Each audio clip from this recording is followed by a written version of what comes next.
Kevin Jackson Radio Show. Welcome, everybody. Kevin Jackson here. It's the Kevin Jackson Show.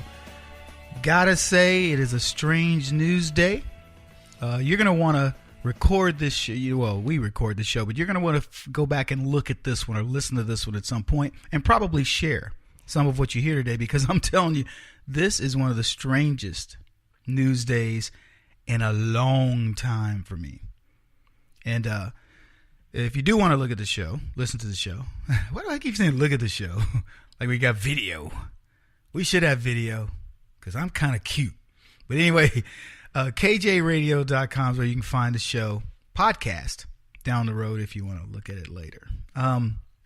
Hurricane Irma, obviously, tropical storm now, breaking up, still pounding the Florida coast to some degree. And of course, it isn't, yes, certainly the powerful winds at 185 mile an hour, bending things over, toppling trees and cars and all that. But then you got the flooding, right? And then there's the remnants. It's that when it sits and hangs over you, and that's the problem.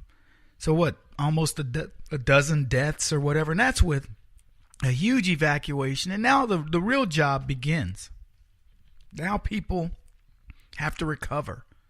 They have to come back. And I always think of this when I think of hurricanes or any type of natural disaster. I think to myself, what would you take? A storm is looming, coming down the pike at you. What do you take? What do you take? Do you take your pictures, your mementos, whatever? I don't. Is everything you have now of its importance in the cloud? The special, because it could be. You could have all your documents photo documented and stuck up in the cloud somewhere, or you take your collection of DVDs and if you got your gold and silver in the safe deposit box, you could do that. I don't know, but what would you take?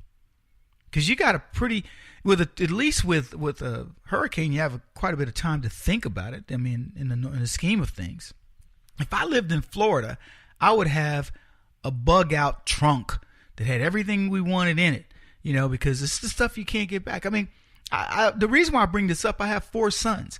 And we've kept all these little mementos and things from these boys that we couldn't take these stuffed animals and some of these other things that you would want to take that are mementos of their lives. Maybe you get all that stuff, and then when you live in Florida, you got to have a big UPS that's up in the, against the weather. I don't know.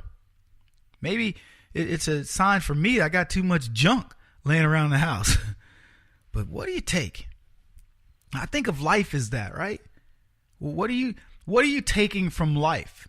If today you had to cash it in, what is left? What do you want to be remembered by? Isn't that sort of what we think about when we're thinking about keepsakes in tragedies? When people go back to tornado ripped houses and stuff, you watch them sifting through junk and they're looking for these little items. They find a picture of their grandmother or something, and they just break into tears. Isn't that kind of what life's about? Let me ask you this question. What do you think leftists are going to take from their miserable lives? Seriously. What mementos are they taking? What's the focus? I bet you there's a correlation between conservatism and leftism based on just what would you take from your house? What has significance to you? Is it your gold and silver? Which again, if you're conservative, you probably got that in a safe deposit box or something else. But how do you determine what your life is about? In split seconds. I think of it in tornadoes and mudslides and things like that. Do you even bother? Netanyahu says, why do people take so many pictures? He goes, live your life. There's something to be said about that. I know this. I have had a rich life.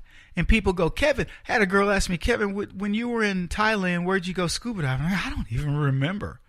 I don't know the name. I may remember the city, but I don't remember stuff.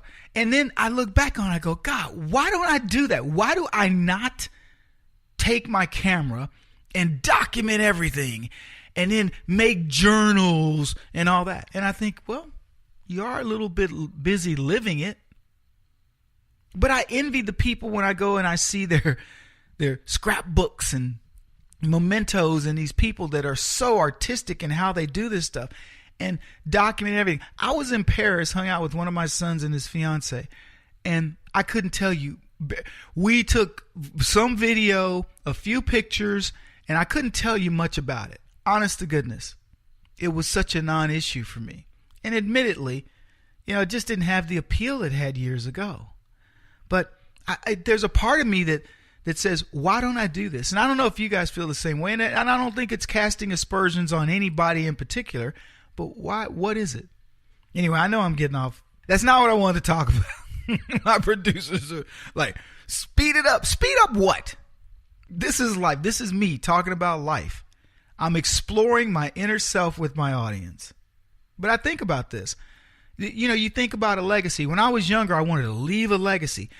You know what? Honestly, I don't really care.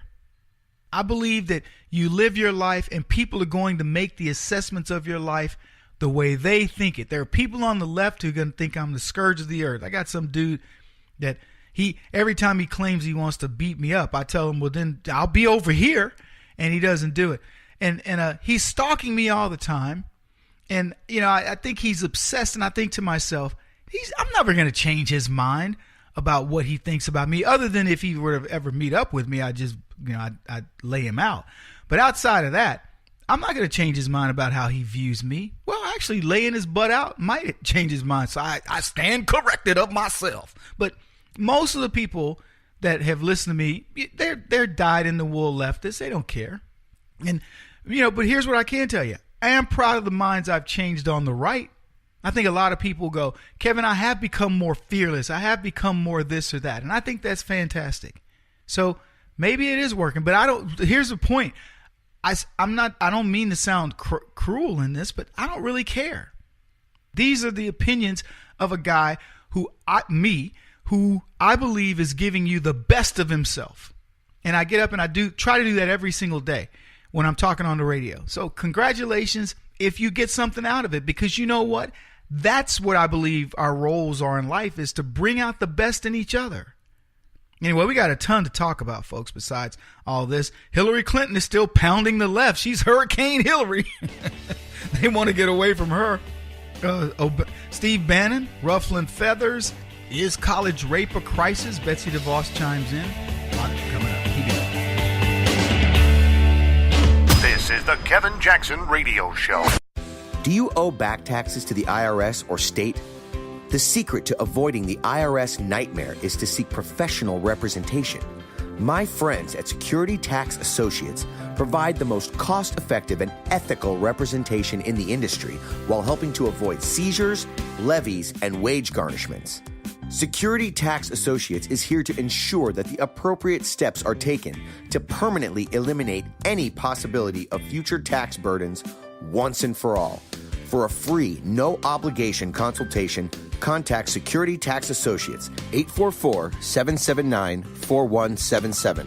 That's 844-779-4177. 844-779-4177. Or visit them at securitytaxassociates.com.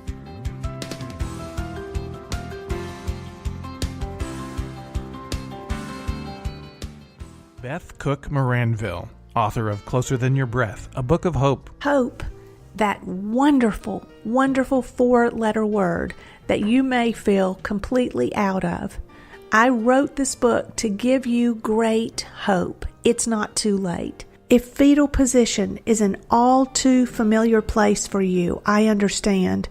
If the next 60 seconds are too long, this book is for you. Wherever you are right now, whether you're dealing with divorce or death or sickness, take hope. You are going to make it through this pain. Don't roll your eyes. I've walked this road and I know it. The best is yet to come. Closer Than Your Breath, a book of hope from author and speaker Beth Cook Moranville, can be found on Amazon.com or Kindle.com. For more information, visit closerthanyourBreath.com or on Facebook at Closer Than Your Breath.